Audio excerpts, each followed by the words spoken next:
Are lever connectors now counted in box fill calculations? With the 2023 code update, a lot of people think they are, and that's led to a ton of confusion. There's actually a lot of confusion around box fill in general. Well, I've been an electrician for over 40 years, and today I'm going to show you how easy it is to calculate box fill, so you never have trouble getting all those wires into the box and to help you stay code compliant. I'm sure you've all seen the number stamped on the inside of the box, right? But that's only part of the story. Not everything in the box counts as a conductor, and there are some things that you might not expect that actually do count. So today I'm going to show you exactly what counts, what doesn't count, whether or not those lever connectors are actually counted, and how to calculate box fill with a few simple examples. It's really pretty easy, so let's get started. Overfilling a box doesn't just make it hard to fit everything in, it's also a safety issue. It can lead to pinched wires, overheating, and damaged insulation. So how do we know how many wires we can fit in the box? Well, the National Electrical Code lays it out pretty clearly in Article 314.16. So let's walk through the process step by step using a couple of examples. The first thing that we need to know is our box volume. This right here is a standard single gang non-metallic electrical box, and this one has a volume of 20.3 cubic inches. Seems like a strange number, right? 20.3 cubic inches, but it may make sense when we start adding up our 12 gauge wires in our second example. This one is a bit smaller at 18 cubic inches, and this one here is a bit larger at 22.5 cubic inches. Actually, all non-metallic boxes under 100 cubic inches are required to have their volume labeled on the box. This one has a volume of 32 cubic inches. The volumes for metal boxes without a label can be found in Table 314.16a in the National Electrical Code. Once we know our box volume, the next thing we need to know is our wire size. Each wire size will have its own volume allowance requirement, and we'll need that number for our calculation. Conductor volume allowances can be found in Table 314.16b of the NEC. You can see here that 14 gauge wire has an allowance of 2 cubic inches, while 12 gauge wire has an allowance of 2.25 cubic inches. We're going to run 14 gauge wire in our first example, so that's 2 cubic inches per the NEC. We'll also use our 20.3 cubic inch box in our first example. Now we can take our box volume of 20.3 cubic inches and divide that by our conductor volume of 2 cubic inches. That gives us a maximum volume allowance of 10 14 gauge wires for this size box. And if we look inside the box, it's listed for 10 14 gauge wires. But here's the catch. Not every wire in the box counts as one. Things other than wires also count, and some things inside the box don't count at all. So before we complete our calculation, let's take a look at the rules. According to Article 314.16b, this is what we count for box fill. All current carrying conductors, that means all hot and neutral wires entering or leaving the box that splice or terminate inside the box, each count as one conductor. Pass-through wiring. Current carrying conductors going straight through a box count as one, while unspliced loops of wire count as two. This is common when wires are run in conduit. Ground wires combined. Up to 4 ground wires count as a single conductor based on the largest one in the box, and each one after that is given a quarter allowance. So 4 14 gauge ground wires would be counted as 1, and 5 would be counted as 1 1/4. Clamps inside the box. If clamps are internal to the box, they count as 1 in total. In other words, if the box has 4 clamps, they would count as 1 conductor, not 4. If you're using a connector that clamps the cable outside the box, that doesn't count at all. Each device. Every switch or receptacle in the box is counted as 2 conductors, based on the largest size conductor connected to the device. Support fittings. Where 1 or more luminary studs or hickeys are present in the box, a single volume allowance is given, also based on the largest conductor in the box. This will apply to boxes that supply light fixtures. Terminal block assembly. Each terminal block in a box is given a volume allowance of 1 based on the largest wire connected to it. This was a new requirement in the 2023 National Electrical Code update, and many people think this applies to lever connectors. We'll unpack all that in a minute. But first, let's talk about a few things that don't count in our box fill calculations. Pigtails don't count. The short lengths of wire that we connect to our device are called pigtails, and they are not counted separately. Wire nuts don't count.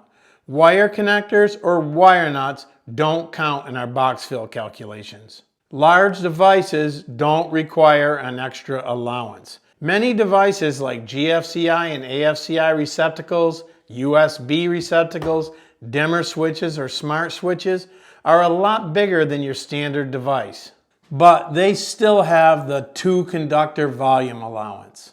Okay, now that we know the rules, we're ready to calculate box fill with a couple of examples. And you're going to see just how easy it actually is.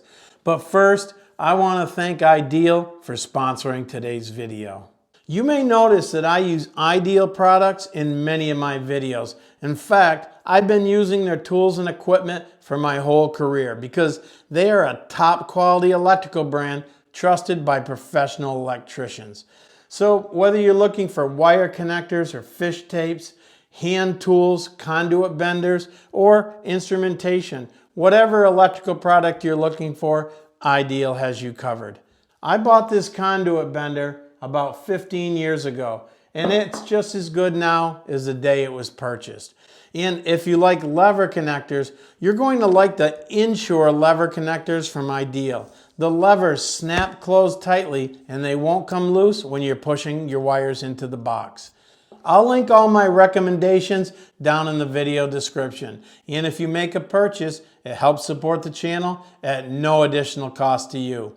Thank you to Ideal for sponsoring this video.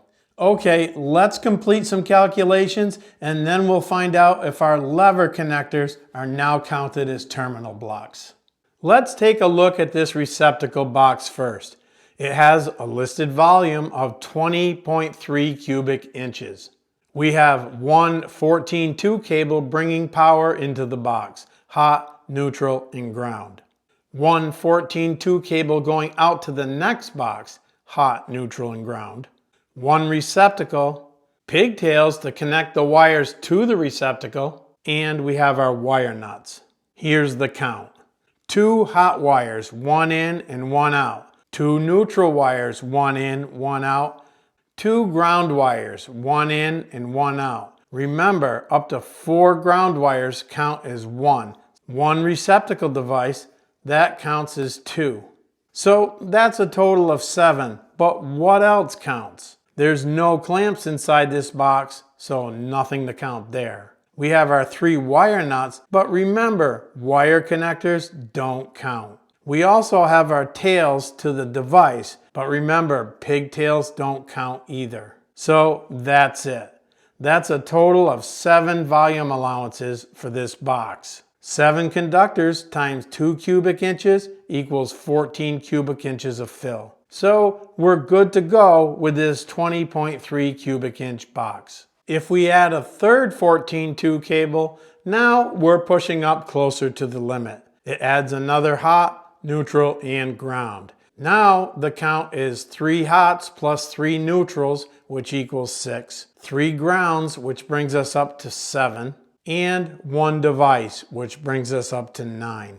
9 volume allowances times 2 cubic inches for our 14 gauge wire is 18 cubic inches. That brings us up a little closer to our 20 cubic inch max. This would be the maximum fill for our 18 cubic inch box. If we added a fourth 14-2 cable, that would push us up to 22 cubic inches and beyond the capacity of our 20.3 cubic inch box. So for this box, we can't install more than 3 14-2 cables. Let's repeat this example, but this time we'll use 12-2 cable. We still have our 2 hots, 1 in and 1 out, 2 neutrals, 1 in and 1 out, 2 ground wires, 1 in and 1 out, and 1 receptacle device, that counts as 2. Like in our first example, we have 7 conductors, but this time we multiply by 2.25.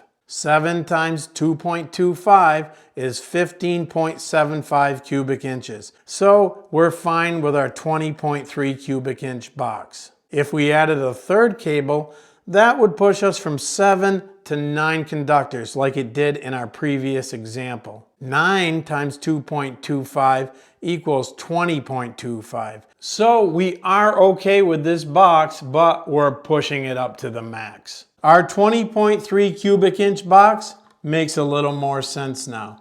If we know our box volume, our conductor size, and what counts, it's pretty easy to calculate box fill. I have a few pro tips that may help you out on your next project. Try not to fill your box to the maximum volume. If you do, it makes it much more difficult to fit everything in, especially if you're using large devices. Always use larger volume boxes. They only cost a few cents more and they'll help you stay code compliant and make it much easier to fit everything into the box. And plan your wire runs. Try to limit your boxes to 2 or 3 cables at the most. It's usually pretty easy to do and it'll save you a lot of aggravation later on. Now back to our big question. Are lever connectors counted in our box fill calculations? A lot of people saw the 2023 update, which includes a volume allowance for terminal blocks, and assumed this must include lever connectors. It must, right? Well, here's the deal. It doesn't. Terminal blocks are not often used in outlet and device boxes, but when they are, they occupy a lot of space, and up until 2023, they were not counted. The code panel added a volume allowance of 1 applied to each terminal block in a box, but lever connectors are not considered terminal blocks under the new code rule. They're considered wire connectors, much like a wire nut. And according to the NEC, wire connectors do not count as a separate volume allowance in our box fill calculations. Hey, if you found this video helpful and you want more practical electrical advice, consider subscribing to the channel. Or watch this video next where I cover 9 electrical myths that you should stop believing. Remember to check out those ideal links down in the video description. I'm John from Backyard, Maine. Thanks so much for watching, guys. I really appreciate you. I'll see you on the next one.